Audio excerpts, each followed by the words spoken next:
Oh my god, so I was just sitting in here talking to myself for like 3 minutes, not realizing that I didn't hit the live button.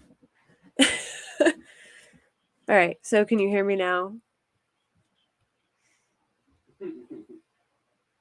So I haven't decided on a different channel name because I don't know exactly, like, I'm gonna do mostly true crime, but I want to do other stuff, so I want more like a general name. So for now I'm just keeping it this, but once I figure out a more generalized name, then I'll change it. Give me a second here.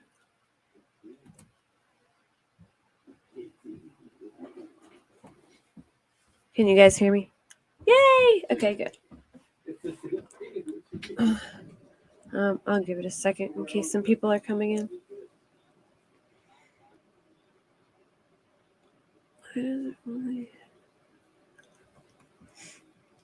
So I got my eyelashes done today, thinking like that I can I got a lash lift, thinking that I'd be able to like put mascara on and do my makeup, and then after I got it done, they're like, no, you can't put anything on.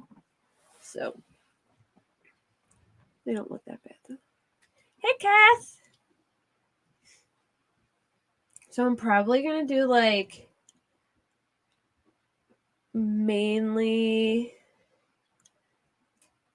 like hot topics, true crime, and then I want to do gaming too, like once or twice a week, which is initially what I was gonna do, but all my friends are kind of in here, so I kind of want to do everything. But I want to do like VR gaming, which I think will be kind of funny because I am terrible at gaming and I'm a scaredy cat. So I think it'll be fun to kind of force me to like do games and have people watch and put myself in uncomfortable situations and natural reactions. So I'll probably do that like once or twice a week.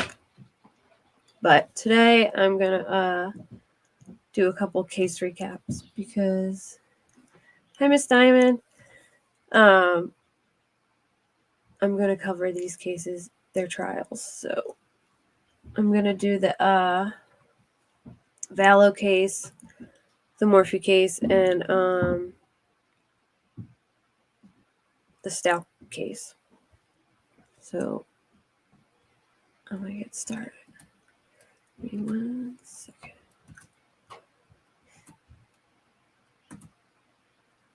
Oh no, I don't like that. Well, that's not bad.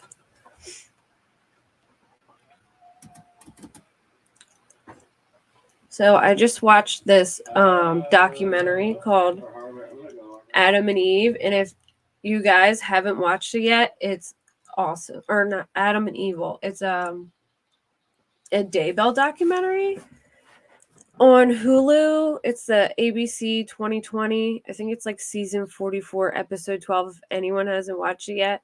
So I've always followed the Vallow case, but I was never like that into it. And then after watching this documentary, like I'm totally hooked now. So you guys definitely have to check it out. And I'm going to talk about that a little bit.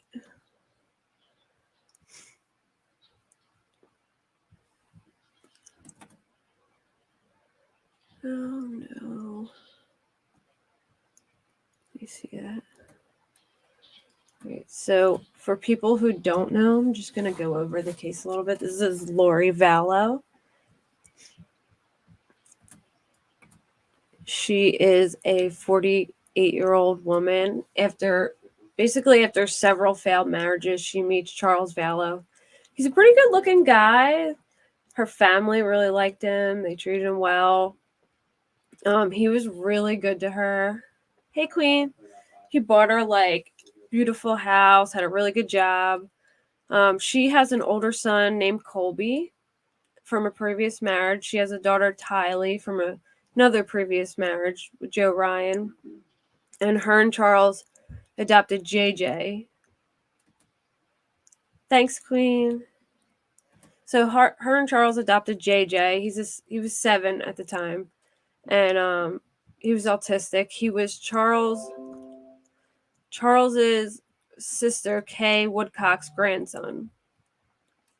Let me show you guys JJ and Tylee real quick.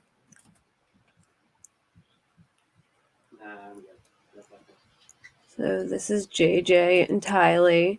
Tylee was 17 and JJ was 7. So everyone said that like Lori was a pretty attentive mother. She had a lot of patience, especially with JJ with his autism. So in like 2017, 2018, Lori starts listening to a podcast called, I'm pretty sure it's called Preparing the People, which is like an end of days type podcast. And she was reading books also by the same man, Chad Daybell. And she starts attending events that he holds, and they start to build a connection. Chad was also married to Tammy Daybell, and he has 5 children with her. This is Chad. Kind of dorky looking guy. It's fine. I'll put so in 2019, Charles starts like becoming worried about Lori because she starts saying all these crazy things like that she can't be killed, and that if somebody shoots her, like the bullet won't go through her body, that she doesn't need to eat. But she saw Jesus in the temple. She believed that Charles, her husband, wasn't Charles, and that he was some guy named Ned that died, and his body, like, that Charles died and his body was taken over by this guy Ned, and that he was like a demon. She told Charles that she would murder him, and Charles eventually had her committed for like 24 hours, but I guess they couldn't keep Lori there because she like left on her own, and he called the police several times. They showed like a bunch of the body cam footage of him like literally begging the cops, like, please, like, is there anything that you can do? Like, she's trying to kill me. And they said that they can't do anything about it because there was no crime committed yet. So Lori's brother goes to his mom saying they need to intervene, and she basically tells him like, no, Lori is living in like her own reality and she's not hurting anyone. Hey Gladys, if you hear yelling in the background, don't mind it. It's my significant other gaming. Oh yeah, the footage of him like begging the cops, I know, it was like so sad because he literally knew like he was gonna die, or that she was gonna murder him. Like he knew. Hey, the Nut Milk Stand. It's an interesting name. Anyway, so yeah, it was sad. Like he was. Thank you, Gladys. So they were literally like begging the cops, and they said they can't do anything because that she wasn't hurting anyone and there wasn't a crime committed yet. So and then in February, Charles files for divorce. And then in the court documents, he says that he's like fearing for his life and the safety of his children. And he has an insurance policy in his name that he changes to his sister because he doesn't want Lori to get it, which is totally understandable. So then her brother, this is where it gets interesting. This is Alex. Oh, it looks so small, but that's Lori's brother. So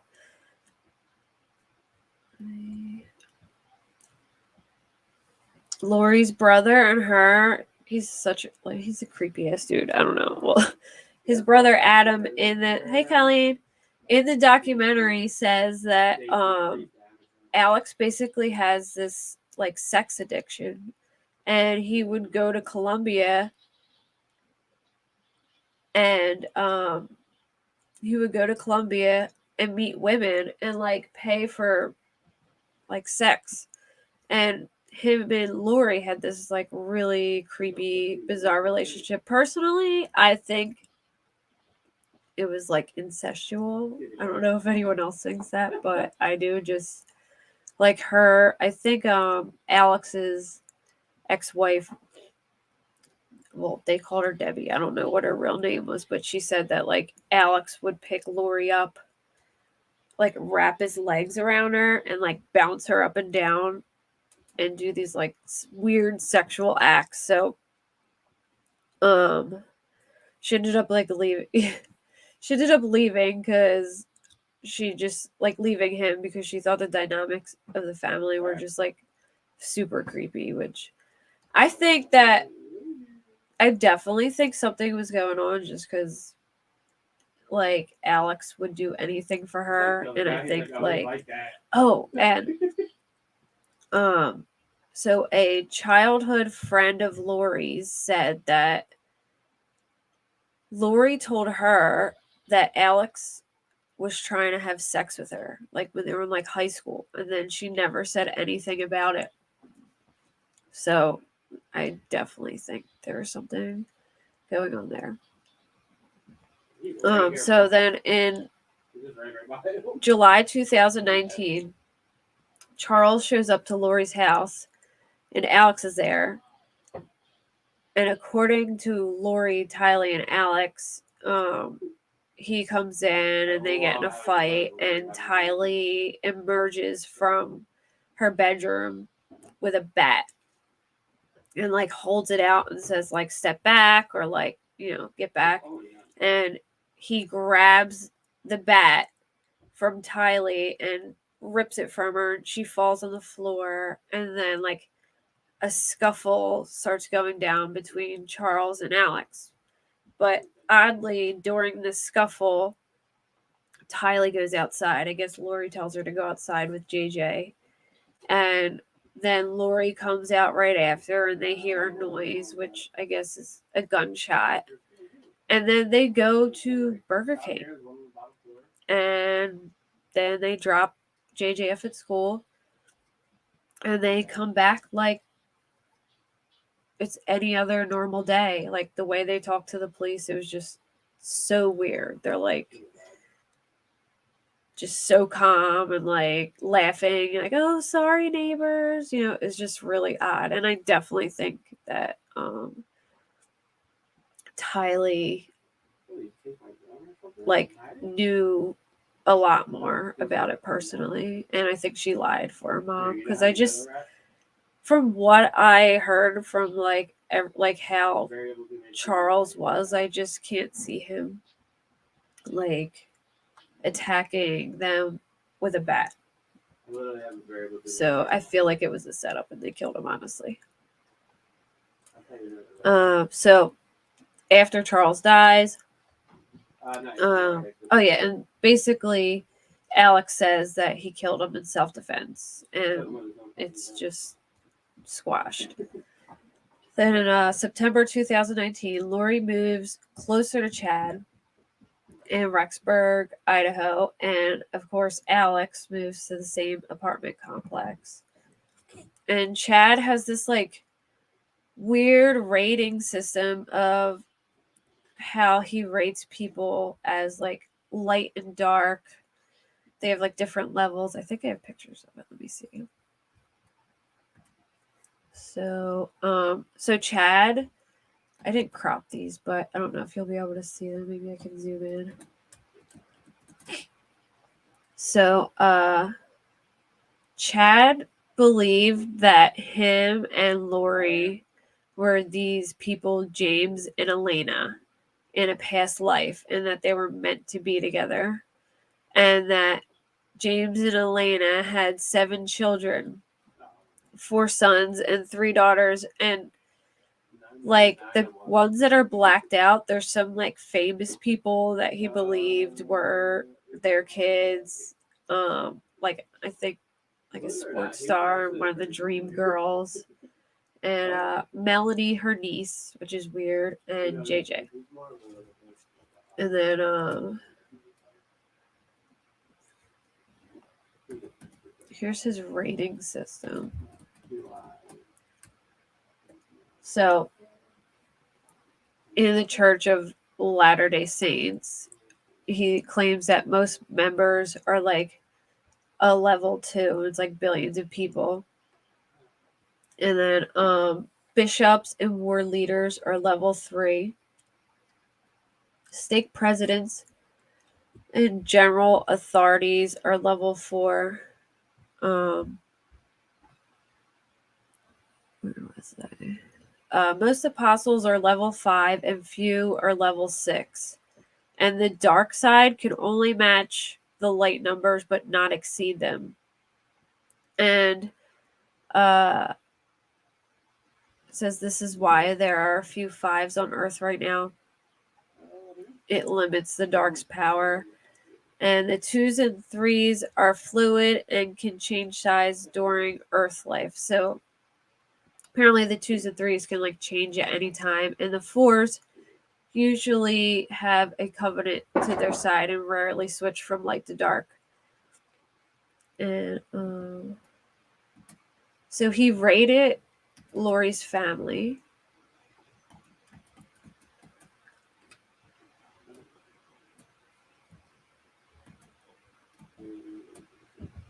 Can you guys see that? There we go. So Barry Cox is her dad, and Janice is her mom. They're really weird too. So apparently they would openly like talk about their sex life in front of the kids, in front of like guests, and they owe the government like, yeah, Queen. They're super weird. Like they owe the government like $300,000 in taxes. They believe they don't have to pay taxes for whatever reason. So he says they're both 3 lights. I don't know who Stacy is, but it says Stacy was 3 light on Earth and has graduated to 4.1 light. Does anyone know who Stacy is? Alex. Yeah, I wouldn't talk about my sex life like in front of people or in front of the kids. It's just weird. Like, so Alex is a 2 light. Adam was the one who did the interview on the documentary, which is really good. Laura was a 3 light on Earth, and I don't know who Laura is. Lori is a 4.3 light. Summer, that's their sister, is 3 light, and her husband is 2 light but borderline too dark. So I guess these are Lori's husbands. Her first husband was a 2 light. Second husband was a 2 dark. Her son is a 3 light, and I think Kelsey Ryan is Colby's wife, and she's a 3 dark. And then Joe Ryan was a 4.3 dark and is now sealed away because he died. Also, Alex tried to kill Joe Ryan. And Tylee was a 4.1 dark. And then he said Charles Vallow was a 3 light. And I guess 1700s London was like them in their past lives. And his first wife, too dark. I don't know who Cole and Zach are either. But yeah, he was weird. Like, he raided all our family members, and he... can I stop screen sharing this? There we go. So anyway, where was I?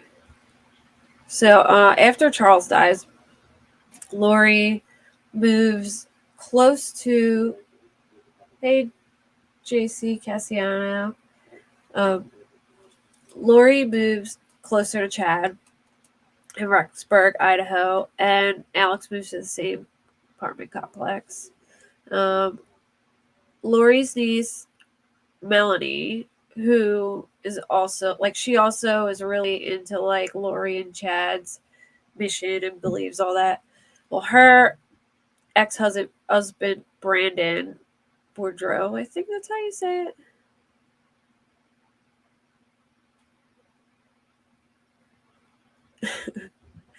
I'll tell him. So her sorry, I got distracted for a second. Her ex-husband Brandon, I think it's Boudreaux, I think that's how you say it. Chad rated him as a too dark or something. I think, I forget. We just looked at it, but he gets shot at, and he said that he recognized Charles. So he recognized there's a red Jeep. It basically was parked in front of his house, and he pulled up in the back, lifted up like this, and somebody shot through the Jeep. Well, the Jeep he recognized as Charles' red Jeep because it had Texas plates, which Charles's Jeep had Texas plates. So I guess Lori had his Jeep after he died. So yeah, they tried to kill him too, but the bullet hit his window and shattered, and he didn't get killed. And then on September 8th, 2019, Tylee vanishes. There's the final picture of her at Yellowstone. She's at Yellowstone National Park with Lori, JJ, and Alex. And then on September 9th, Alex's phone pings him at Chad Daybell's cabin, the cabin that they have, for 2 hours in the yard. And on the same day, Chad texts Tammy and says that he shot a raccoon. Oh, I don't know. Probably. Tylee may have been driving it. But it was weird. They so after it happened, they were seen on CCTV footage, moving a wheel, a big Jeep wheel, into a storage container, and then taking it out a few days later. And then Lori even searched man shot in whatever town in Arizona they lived in. She searched it to see, I guess, if he actually if the bullet hit him, because they probably drove right off. But I don't know if Tylee was driving it for the most part, but probably.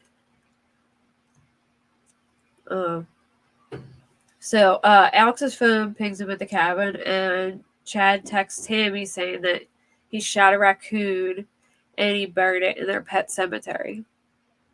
And then Melanie Gibb, one of Lori's best friends, said that Lori referred to Tylee as a zombie. Just crazy to me at this point, how many adults in this whole situation just let it get this far. It's her friend Melanie, her niece, her mom, who was just her mom. So her brother Adam went to her mom and said yeah, Lori's really mentally ill and we need to do something about it.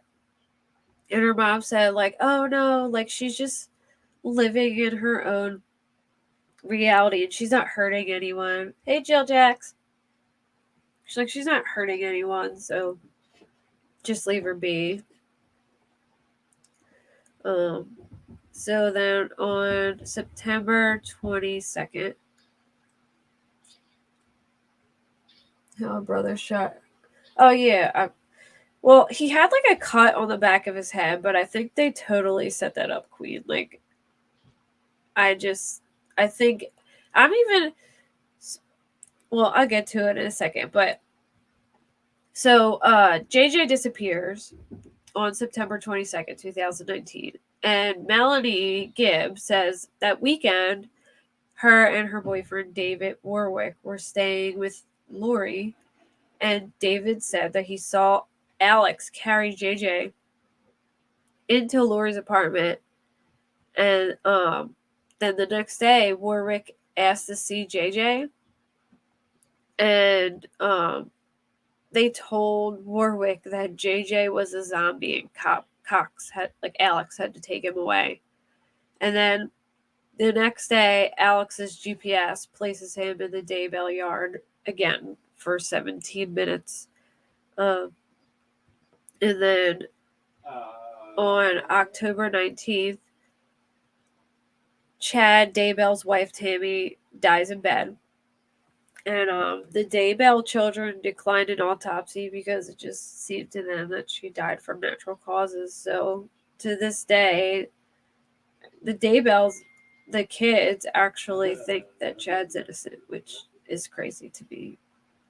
Personally, I think Chad was like the puppet master, and he wanted all these women to get rid of their men and like bunker down with him in some bunker, like Lori, and then her niece Melody, Zulema. Zulema was Alex's, I think they got married, wife, and oh yeah, they definitely planned killing his wife and kids so they can run off together. In my opinion, he's being charged for Tammy's murder. I don't know what her exact cause of death was, but she's definitely being charged for his murder. Hey, Gen X. So on November 5th, Lori and Chad get married on a beach in Hawaii. And later that month, JJ's grandmom, Kay Woodcock, calls the police and asks them to do a welfare check on JJ because she hadn't heard from him for a while. And then on the 26th, the police do a welfare check. They do a welfare check, and Lori basically lies to him and says that JJ is safe with Melanie Gibb in Arizona. And at first, Melanie isn't forthcoming, which is totally crazy to me too. Like, how did they let it get to this point? Like, and her friend lied. Like, all these adults involved, like, totally failed these kids.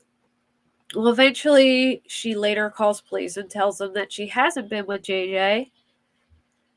And while the police are searching for JJ, they realize Tylee is missing, and it launches a nationwide search. Then in December 2019, Lori and Chad go back to Hawaii while our kids are missing, and the police continue to search for the kids. And the police also become suspicious of Tammy's death, and they exhume her body.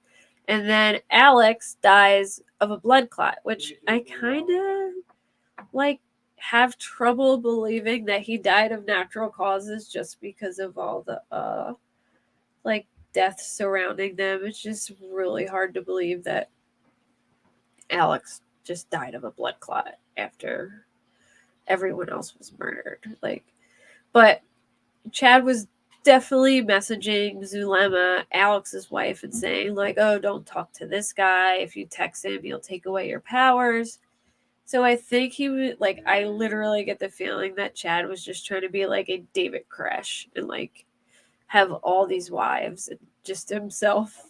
But so then on January 25th, authorities served Lori in order to present her children.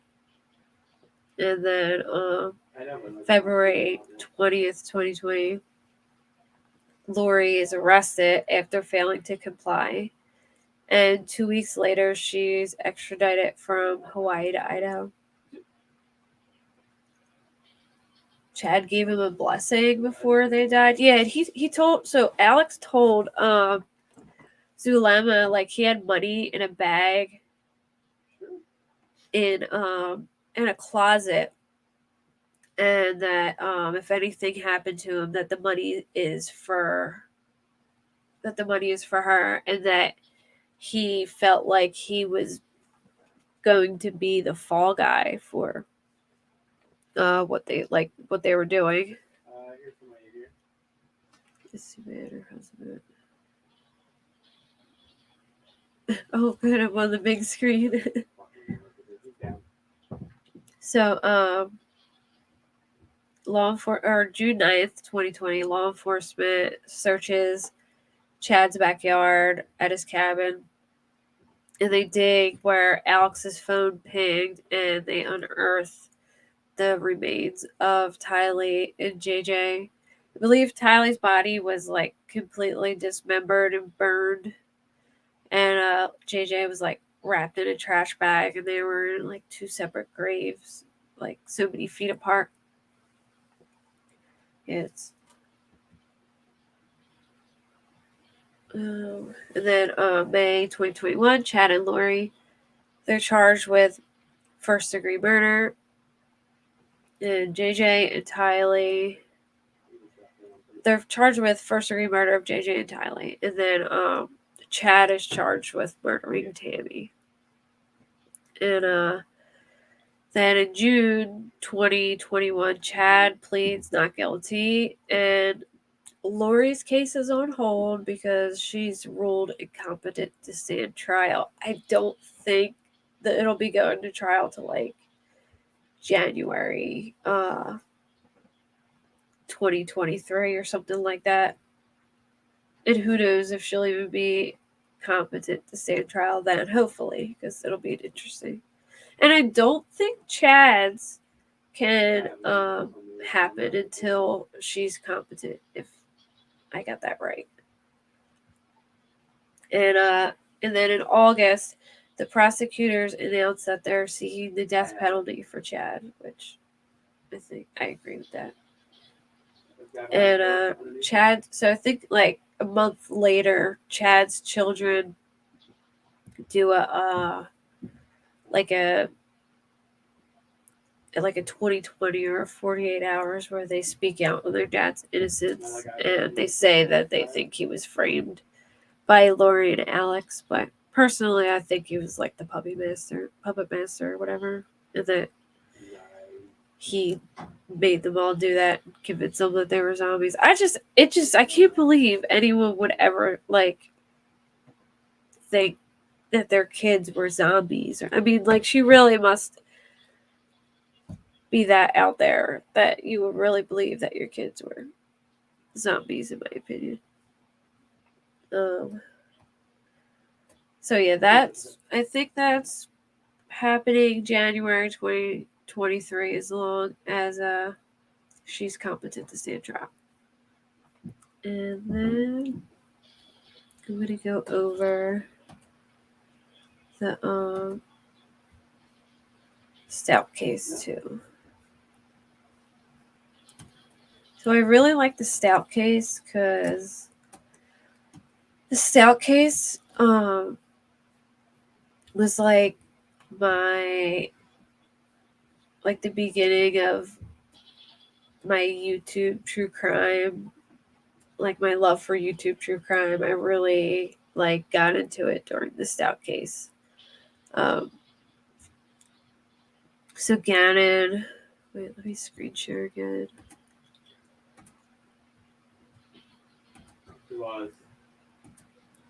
He doesn't pop right now. I never received it. Remember for the stock sale?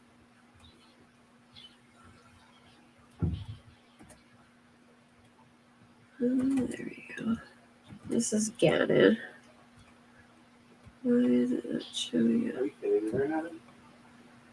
me? I turned the corner and got straight. Hold on a second. I did it wrong. Sorry, it's my first time doing it. Screen 2. Okay. Here we go. So, this is Gannon.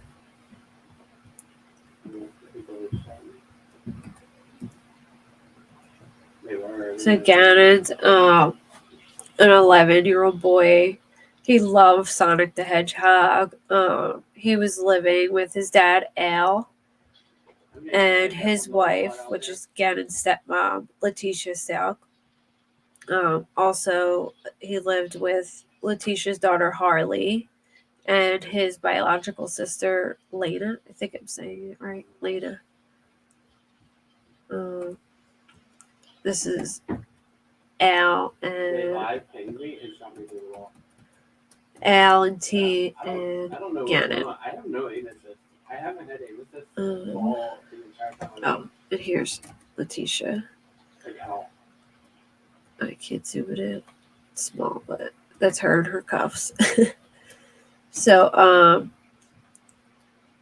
let me stop sharing this. Oh my gosh, it's confusing me because I have two monitors, and whenever my cursor is on the other monitor and it's on my screen, I keep thinking it's in front of me and it's not. So they were living in Colorado at the time. That's where Al was stationed. On January 27th, 2020, Gannon's reported missing by his stepmother, Letitia.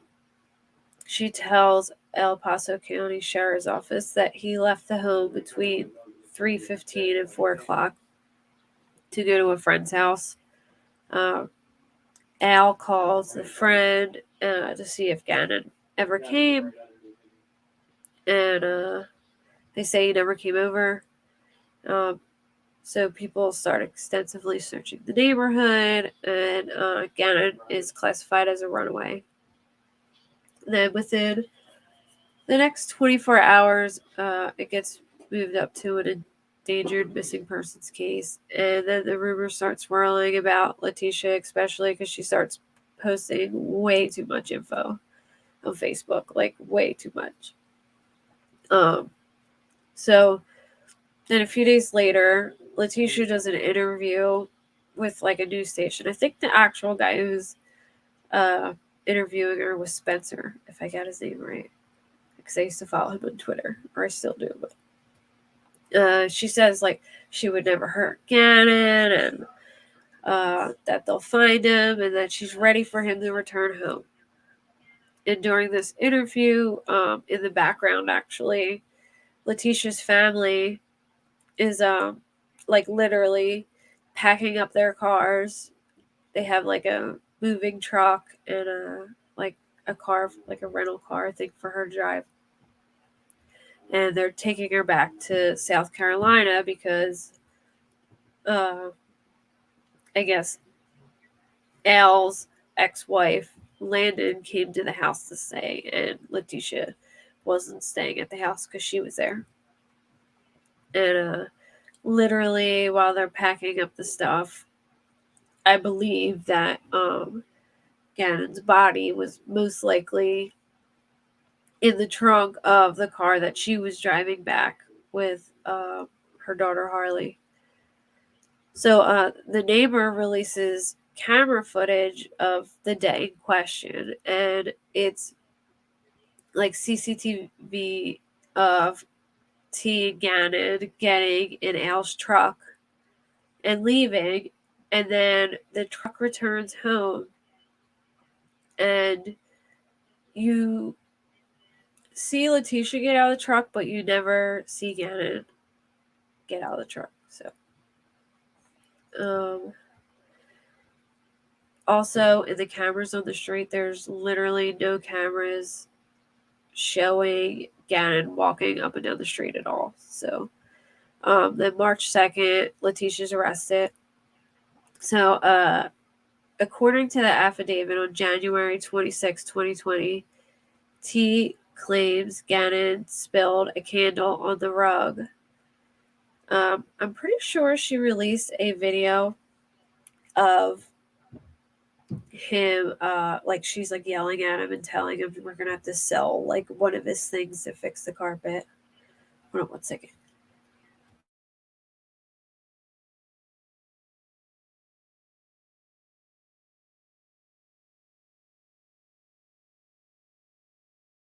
Sorry. So she releases like a video of her yelling at him and saying like we're gonna have to sell like your switch or something to fix the carpet, and like people were just so upset about the video because the way she was like talking to him, they were like sure that she was abusing him.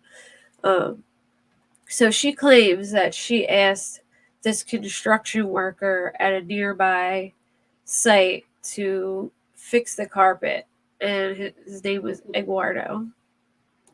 And she gave him the garage code to fix it the next day.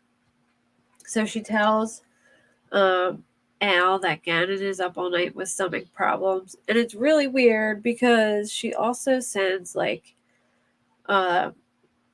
she posted this like weird conversation between her and Al about bath salts. So I always thought maybe like T poisoned him, and then he was like trying to kill him in that way, and he was having stomach problems, but he like didn't die. So then she panicked and ended up killing him the other way. But like I always thought that maybe the bath salt thing had to do with it. So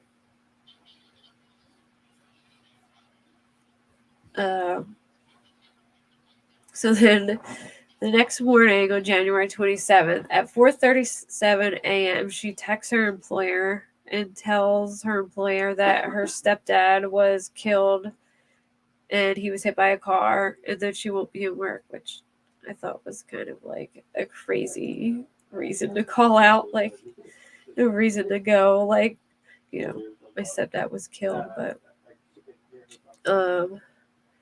so Gannon stays home from school.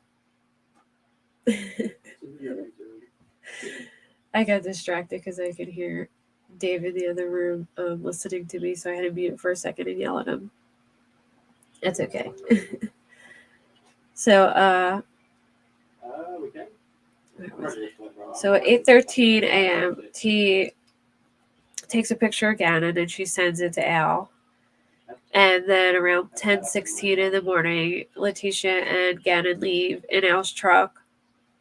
But conveniently, Letitia leaves her phone. And then at 10:37, Gannon texts Harley and he says, T left her phone at home. If you need to get a hold of her, just give me a call. Then at 11:22, Letitia, she's at Petco. And Gannon's not on the camera. And then she leaves for a little bit and then comes back to Petco at 1:22 and makes another purchase. And that's another reason why I always thought that she poisoned him, because I always thought like she was waiting it out and like hoping that something would happen and driving around, and like I feel like maybe he was so sick that he was just like in the car. You could see when he was getting in the truck, he's like bent over and holding his stomach. So then at 1:43, Gannon searches on his phone. Can my parent find my cell phone if it's off? Which I would imagine it was likely Letitia searching that. Then at 2:22, they return home and they enter the house. And I think it's important to note that there's no activity on the security system while they were gone. And then at 2:39, this is the time they believe that T murders Gannon. When they went back to the house and they did like the luminol testing, they found blood had like seeped all the way through the mattress. I mean, there was so much blood that it like seeped all the way through the mattress, through the carpet, and onto the concrete. And there was blood spatter on the walls. She tells investigators that the guy Eduardo or whatever, that he came in the house while they were gone and waited for her, even though there was no activity on the cameras or the security system, and that he raped her, and that I forget that he raped her and knocked her out, and she was knocked out for like a couple minutes, and then she came to, and he asked her for a suitcase in a box or something like that, and then I think he like knocked her out again, and then she said that when Lena came in, I think I'm saying that right. I hope I am. That when Lena came in, that he allowed her to greet her and let her go back outside. I guess like mid rape, and then like continued on. So at 2:45, she unlocks her phone, and at 3:15, Lena comes home, and T tells her that Gannon is asleep and to go play outside. And then she's seen on camera riding her bike outside.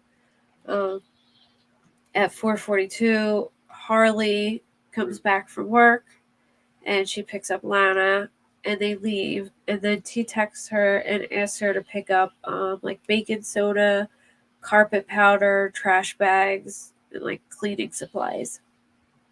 They believe around like 5:14 she cleans up, and when they did like the luminol in the house, they found a blood trail from Gannon's room in the basement to the utility room, which I believe is like right next to his room in the basement, and then through the basement hallway, up the steps, through the living room, and out into the garage, and then I believe into the back of her Tiguan. Or T1, I don't know if I'm saying that right. And I think it's so crazy because when the cops came to check the house when he went missing, they literally looked inside of her car and like totally missed that. I guess she had him in like a suitcase, and totally missed it. Like had they had seen the suitcase when they were searching the house, it would have been over like real quick. So then the next day, so Al was away during this whole thing.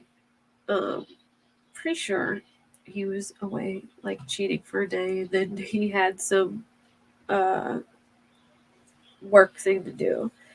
And she goes to pick him up at the airport, and she leaves the Tiguan there with Gannon's body, allegedly, leaves it at the airport and rents a car to drive him home in the car. And then later, around 7 p.m., she goes back, returns the rental, and gets the Tiguan back. And then they believe between 7 p.m. and 12 a.m. that she hides Gannon's body. And I'm pretty sure like afterwards she like meets up with Harley late at night and has like Harley come pick her up or something. I forget how that all went down, but like Harley was at she went to like a Starbucks, and she had Harley come pick her up there for some reason. I don't know. So then on the 29th, she brings her car to the car wash, and they said on like the CCTV cameras you could see blood on the bumper of the car. And she shows up for questioning 2 hours late, and she tells the cops the Eduardo story.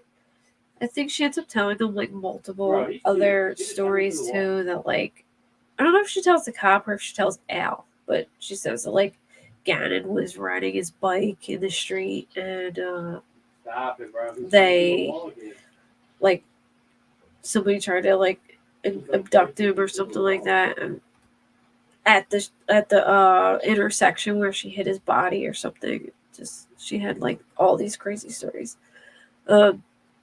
So while she's at the police station, they take her phone, they get the car, and she stuffs tissues in her pants, and she starts to like hyperventilate and tells them that she's having chest pains and goes to the hospital.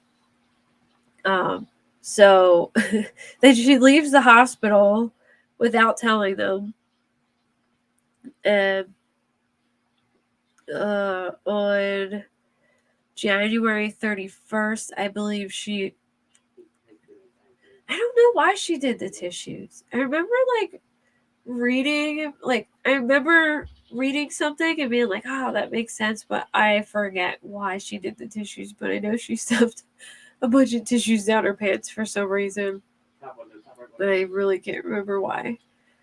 I'll have to look that up because I'm kind of curious about it too, why she would do the tissues. But I remember that she stuffed tissues down her pants. So on the 31st, she goes back to the area. Yeah, it is weird. I have no idea like why she did that.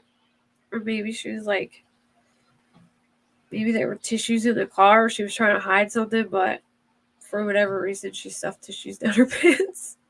I mean, T was just so crazy, the stuff she did. She posted, I mean, it was like, I feel like from the beginning it was so obvious that she had done something because she just couldn't shut up. Like, she constantly posted on Facebook and the most bizarre posts. Oh, you're right. That's what it was. I knew there was a reason why I knew she did it. And you're right. You're right. The she definitely did it because she didn't want them to get her DNA. You're right. That's what I was saying. I'm like, I know there was a reason. I just couldn't remember what it was. Yeah, she's super crazy. So she she goes back on the 31st to where she hid the body. So I'm assuming that she went there to like pick up the body to take it with them to, I forget if it was North Carolina or South Carolina. But and then that is I think February 1st when she does the interview, and she's like, "Oh, I would never hurt him." Yeah, Queen Bee, she stuffed them in her pants so they couldn't get her DNA. She went to the car wash that day and washed her car, and like she thought that she did a good job covering her tracks. And then so eventually she goes on, so she tells people that she's going to take a polygraph, right? And and she reaches out to this website. Oh yeah, they could probably court order her for her DNA. So she searches fakepolygraphs.com, right? And so basically you go to this site and you send them questions that like you want, and then they make a fake polygraph. They make a fake polygraph test, like the test results, and they send it to you so it looks like you took a polygraph test. So she submits these questions, and I guess they're like, did you kill your stepson or whatever? And they reach back out to her and they tell her, like, look, we can't help you because this is illegal, like, activity. Like, we don't. Oh my god, she's so stupid. Like, they're like, we can't give you a fake polygraph test for like illegal activity. You know what I mean? Like, so that plan failed. But so anyway, they drive back to, I think they drive, so her family drives to like North Carolina or South Carolina or whatever, and then her and Harley drive through Pensacola. I think it's Pensacola. I got it right. There could be a different place, but I'm pretty sure it was Pensacola. And then they go to this bridge and just toss over, I guess she tossed over the suitcase with his remains in it.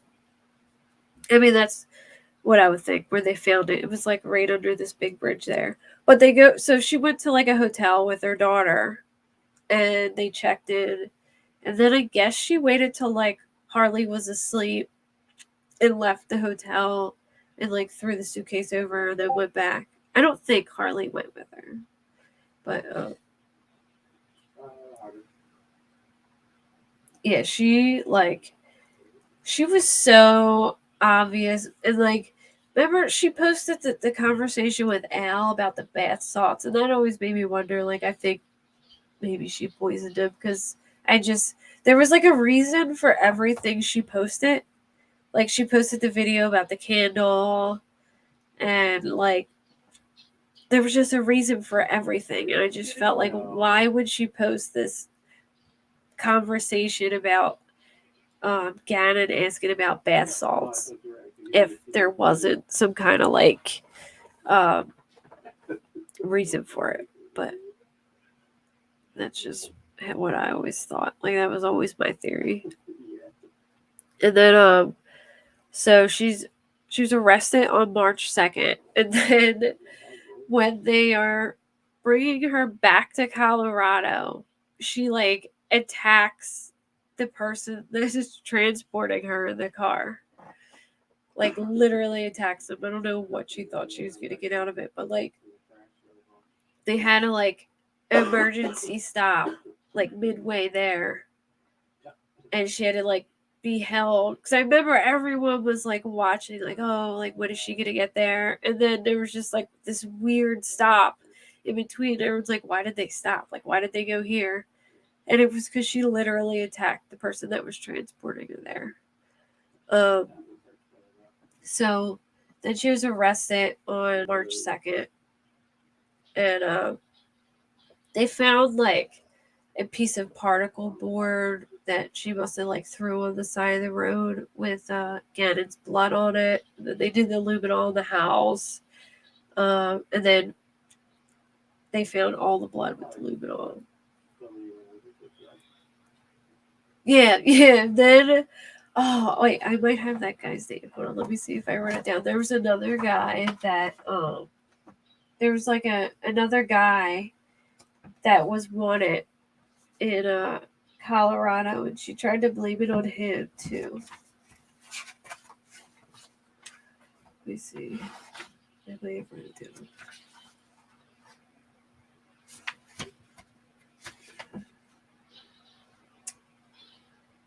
No, I didn't. But yeah, there was a guy. Yeah, she told Al like 70 different stories. It was terrible. Like, she said that there was this guy who was a wanted man. He laid down in front of her car, and then she said Gannon was riding his bike at the intersection, like where she hit his body, and that like somebody abducted him or something like that, or they hit him. I forget, but she had so many different stories. It was insane. And the Eduardo one was. So anyway, she initially pleads not guilty, and she keeps like making it seem like that she has this like piece of evidence that's gonna like totally absolve her from whatever she did. Like, she kept saying like, oh, you just wait and see. And then she just I personally think she's acting crazy on purpose.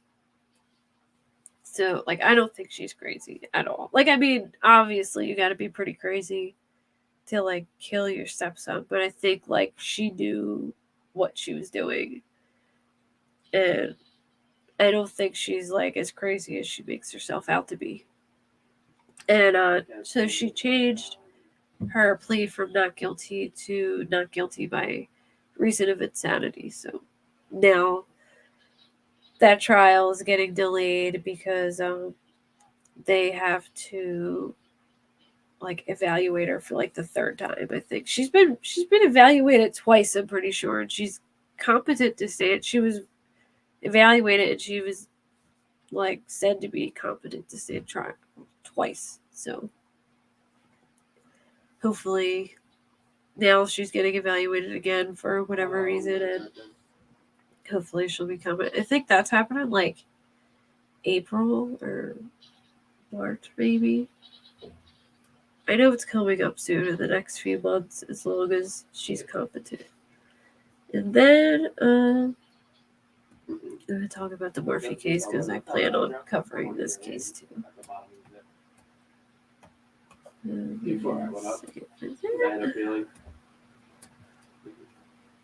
Oh yeah, wait, before I move on to the Morphew case, when they found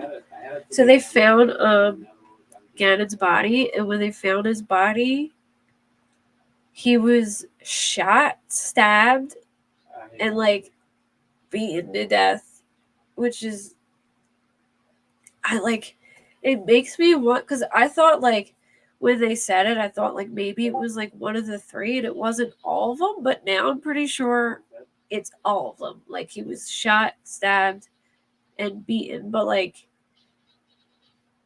I wonder if she did all that at the house, or like if she did it later to try and make it look like something else. But I would just be shocked if she like hit him, shot him, and stabbed him all at the house. Like that would be crazy. But yeah, I don't know how that would work. I don't know why she would even do all three of those things, but she's definitely an odd one. Okay, so Morphew case. I just wanted to like go over these recaps because I know a lot of people are in here that might not even follow true crime, so I wanted to go over the recaps. Well, everyone knows the Morphew one's my favorite, but so let me screen share again.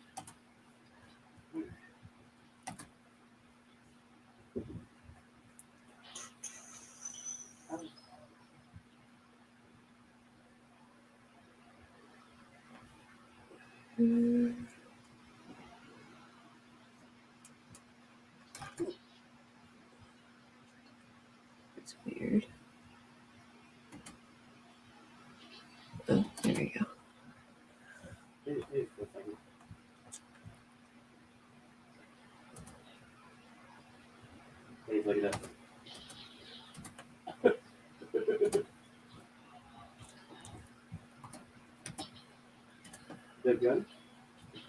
So yeah, this is Barry and Suzanne.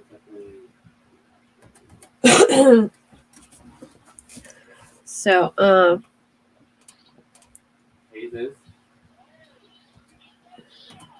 Suzanne, I forget how old she is, but she goes missing on Mother's Day at 5:46 p.m. Chaffee County Sheriff's Office gets a call reporting her missing by her neighbor. So Barry was let me just stop sharing. So Barry was away at a job in Broomfield, Colorado, which I believe is like 130 miles away from Salida, where they live. They had like this $1 million home in Salida, Colorado. She lived there with Barry and their two daughters, Mallory and Macy. Actually, Mal, I believe, didn't live there anymore. She lived on her own, but Macy lived there. Mallory was older. Macy was 16. So Suzanne goes missing on Mother's Day. They get a call at 5:46 p.m. reporting her missing. And Barry is 130 miles away in Broomfield on Mother's Day. And her daughters were on a vacation. I think it was in like Idaho. And they were trying to get a hold of their mom for Mother's Day, and they couldn't get through. And so they start panicking, and they call their dad. They're like, "Hey, we can't get a hold of Mom." And he's like, "I'll try the neighbor." So the neighbor would go over every day for like coffee and would see her all the time. So they called the neighbor, and the neighbor went over there, and they couldn't find her. Barry said, "Oh, maybe she went for a bike ride. Her bike was missing, and the police come and they start looking for her." So meanwhile, Barry is on a job on Sunday, on Mother's Day, 130 miles away. He's repairing this wall in Broomfield. He didn't really work. He just went there for 15 minutes and left and went to this hotel there. And he comes back later that day, and he gets there and he's like, "Oh, was it? They found her bike, and her bike is on this high ravine, this big hill, and it looks like it was just tossed down this hill." So they find her bike, and when Barry gets home, and he's like, "Oh, was it a car? Was it a mountain lion?" Now, a lot of people think it's weird that Barry asked if it was a mountain lion, because it's just kind of an odd thing to say. And so basically, for the next few days, they're searching for her, no sign of her. They can't find anything. Her brother puts up these big searches to look for her. Barry offers $200,000 to anyone as a reward fund if they find her. And then he does this. What's the date he does the thing?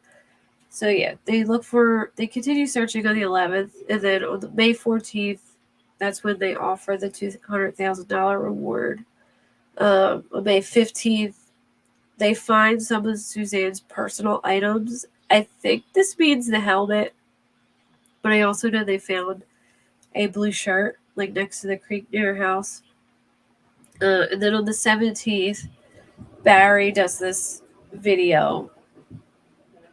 I don't know. I could probably pull it up, but it's just him pleading for his wife to return. A lot of people said that it's kind of cheesy, and people think it's not authentic, and he basically just says "Oh, Suzanne, baby, I love you. If anyone is out there who has Suzanne, I'll give you whatever you want. I just want her home." And then a year later, Barry's arrested on May 5th, and the affidavit comes out. This is where things get interesting. So 6 months into their investigation, they find a spy pen in Suzanne's closet in a box. And on the spy pen is conversations that couple arguments between Suzanne and Barry, and then there's a few conversations between Suzanne and this guy Jeff. So they're who's this guy Jeff? Well, they end up finding out that Suzanne was cheating on Barry with this guy Jeff. He's a friend from high school that actually in high school she cheated on Barry with Jeff in high school. And they both moved on. She married Barry. He married someone else. He has 6 children and is currently married. And she was currently married to Barry with 2 children. Thomas, is it? Oh, wait, hold on. There we go. They're gone now. So, I forget where I was. Oh, so she's cheating with Jeff, and they find him and they go and question him because they're why hasn't this guy come forward and said anything?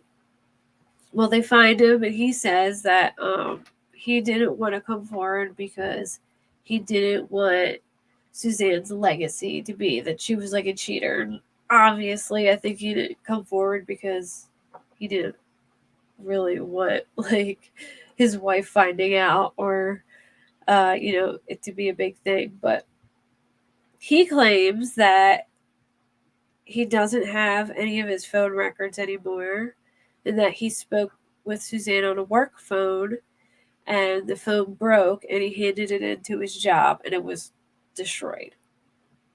But he tells investigators that Suzanne was unhappy. She wanted to leave Barry.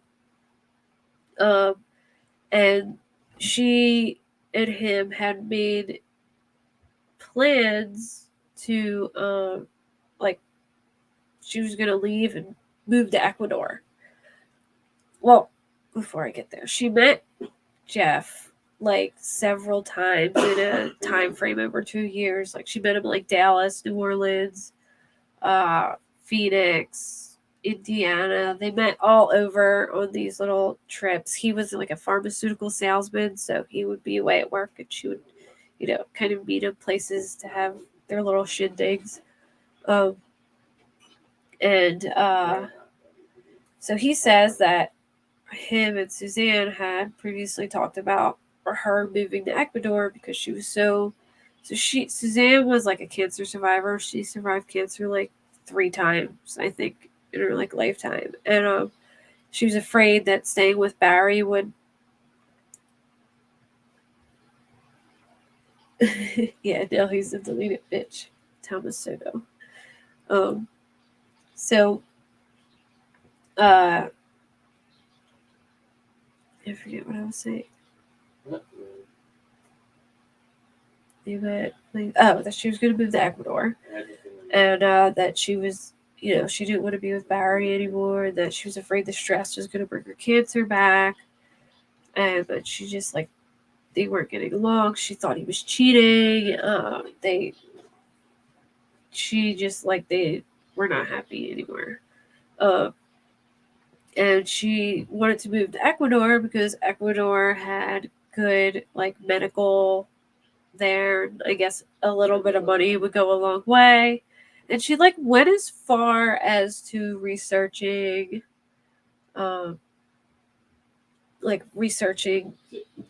language schools, and she opened 2 secret bank accounts. Like I think they were like green dot ones, and made Jeff the emergency contact on them. So like, and she said like she wanted to wait till her youngest daughter was old enough to move out of the house before she like, ran off to Ecuador. And she told Jeff like when she got there, she would have to lay low for a while, and then eventually she would come in contact with him. So Suzanne was using this spy pen really to catch Barry cheating, and kind of caught herself on it, and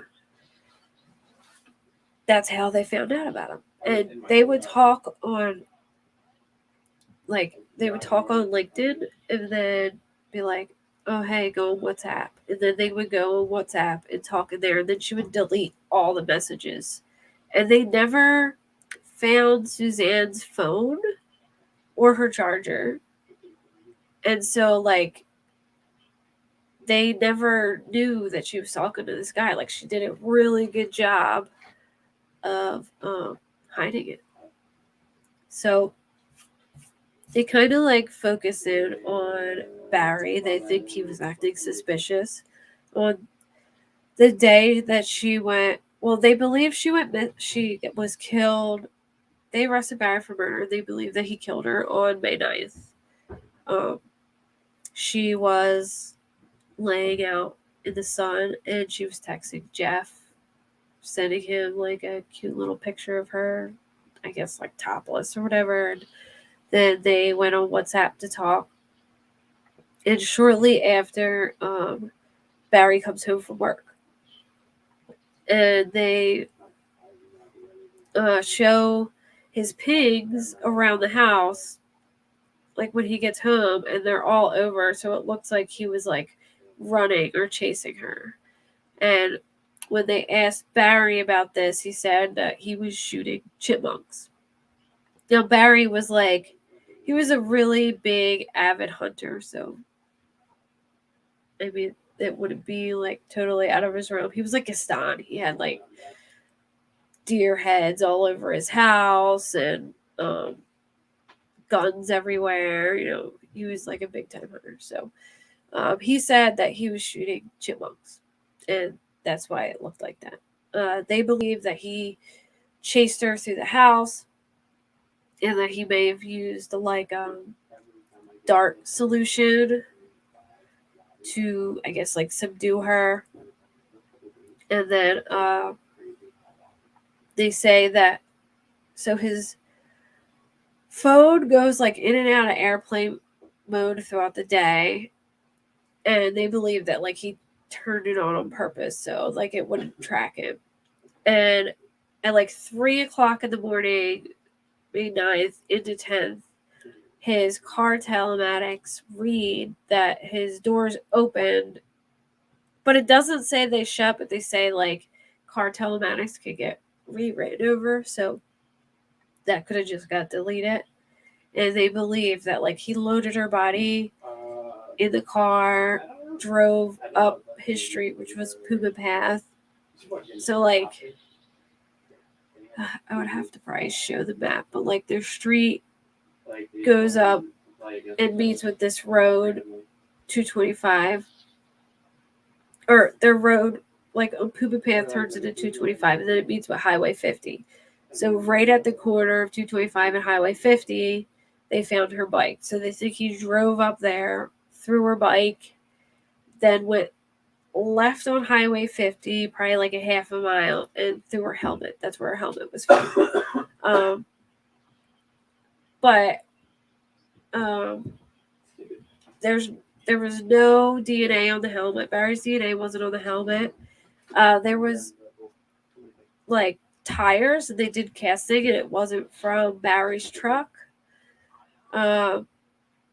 Also, like if you actually look at the telematics that they provide in the affidavit, which I can show everyone, but it would have to be for another day where I'm not just doing a recap. But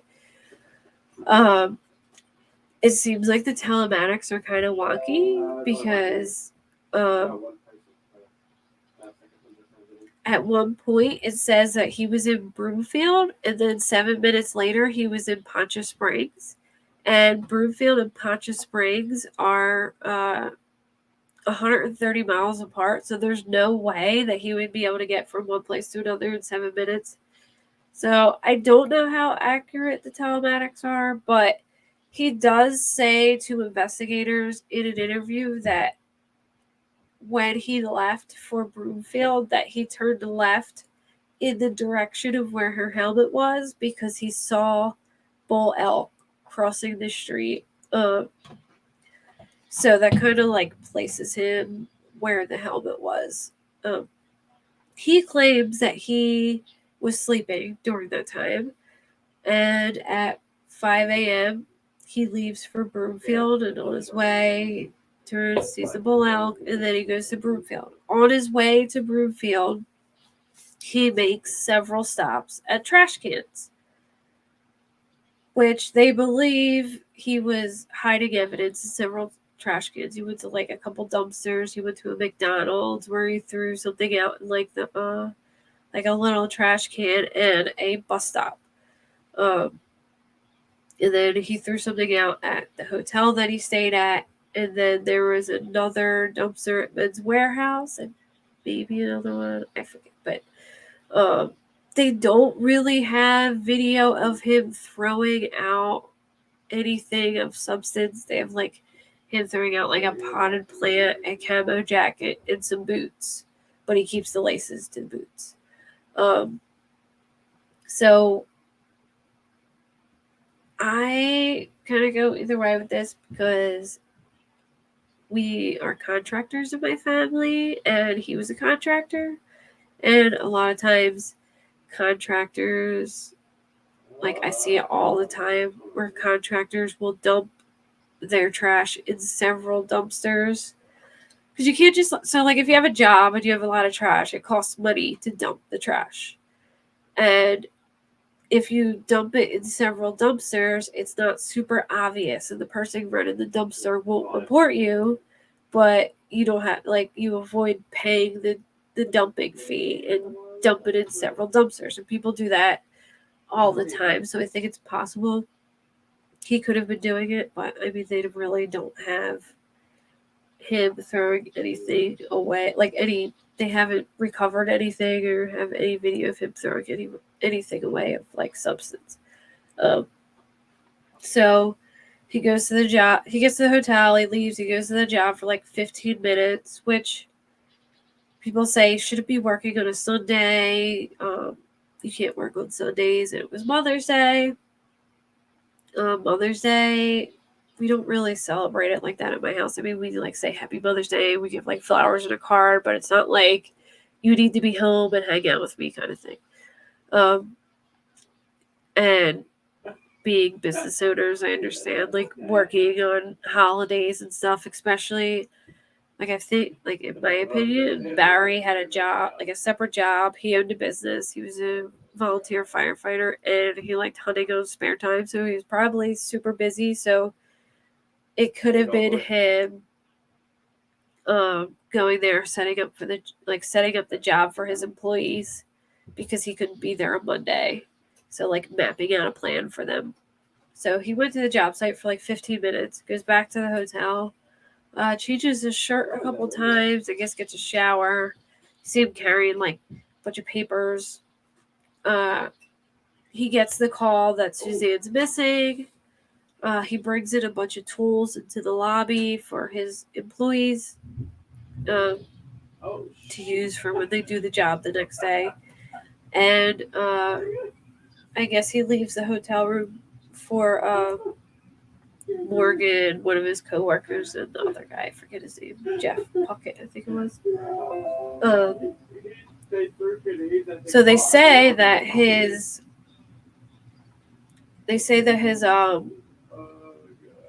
room like smelled of chlorine really bad, and there was like towels on the floor. But the hotel says that his hotel room was directly over a pool and that it smells like chlorine all the time. So he goes back. They find the bike, and he asks if it was a mountain lion. Now I've heard that on his way home, he was told by law enforcement that they had seen, or like dispatch or whatever, they seen a mountain lion the night before. They were like potentially looking into the fact that she may have been attacked by a mountain lion. So him asking about a mountain lion may not have been super weird, but they also, Mallory's sheets were pulled off her bed, which might not be weird either, because Suzanne had a to-do list on the table in her handwriting that said to like change Mallory's sheets. And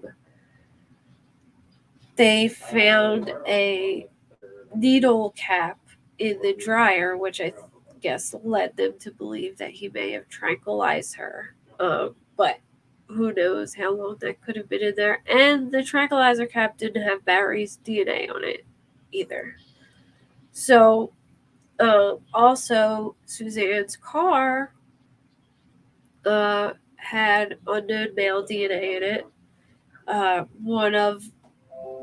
the unknown male DNA was found on the glove box in the back seat, and the unknown male DNA in the glove box was put into CODIS and had a partial hit to a sexual assault case in Tempe, Arizona. Now, doesn't necessarily mean that the DNA is like the perp of the sexual assault case, but they have suspects, and you could basically look into the suspects and see if there's any family members or someone close to them. And also, which I think is really weird, Barry believed that Suzanne had a boyfriend in Arizona, and she had traveled to Arizona before for like a fitness conference. And she was also looking for houses in Arizona, so I think maybe there could be like a connection. I mean, it could just be some mechanic that was working on her car, but I think the like Arizona connection is super interesting. So, they arrest Barry, and the whole like process of court is just a mess. They arrested him. Now the DA, Linda Stanley, she's like, like I'm confident in this. Like I got this, And everyone thought that there was like some smoking gun, like maybe they found some like blood or something somewhere, and all they have is really circumstantial evidence, but circumstantial evidence is counted as evidence in Colorado, so it's considered just as good. But the investigators kind of like dropped the ball. The main investigator, like he was away for a month. He didn't read through lots of reports, and Barry's lawyers are accusing him of hiding exculpatory evidence. So like the lead investigator knew that there was suspects in the Tempe, Arizona case where the CODIS match hit, and he failed to bring that up at the preliminary hearing, which at the preliminary hearing, the prosecution has to like lay out what they have, and the defense has to argue what they have, and then the judge decides if what they have is enough to send it to trial. He sent it to trial, but like it was barely hanging on by like a thread, and he almost like didn't send it, but because he believed she could have been kidnapped or something else could have happened because of the DNA. But the defense claims, had they know that they had suspects, they may have not sent it to trial. Also, the DA, Linda Stanley, she was under a gag order, and she wasn't allowed to talk about the case, but went on another YouTube channel called Profiling Evil, and the defense claims that her just going on a podcast called Profiling Evil paints Barry as this evil man, and he's innocent until proven guilty. So she was held in contempt for violating the gag order, and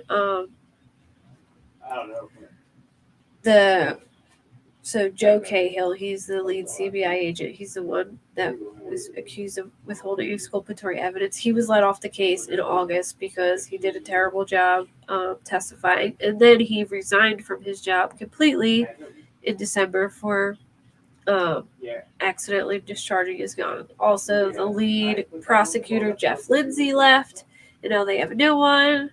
They're just like completely dropping the ball with this case. So I will be surprised if Barry gets convicted. I mean, I how can I say this? I think it's possible that he could have done it, but I'm like one of those people that's like, I need to see proof, and I feel like there's like nothing in here proving that he did it, so it's really hard for me to be like, oh, I think he did it. But that's going to trial April 29th to like March 3rd, I think. So that will be interesting if it even makes it that far, because the prosecution is dropping the ball really bad. But yeah, that's it. I plan to do, like, of course I'm gonna do true crime stuff because I like true crime, but I want to talk about like hot topics, like the Kim and Kanye thing. I could probably talk about that all day right now. And if you weren't here earlier, like I might dedicate like 1 or 2 nights to doing like VR gaming. So I'm like a big baby when it comes to gaming. I probably the like most gaming I've done is the Lego games because they're a little more laid back. I don't like a lot of buttons, and when I get nervous, I freak out. And VR is like a whole nother ball game because it feels like you're like right there. So I think it'd be funny to do like car games. And if anyone has an Oculus, you're totally invited to join me because I think it would be fun. But I'm gonna try and do like 1 or 2 nights a week streaming that. But I mean, eventually, if like when I get subscribers, I would switch it. But for now, I don't have that many, so I'm just gonna keep it on here. But that's all I have. Thank you for coming, everyone. Can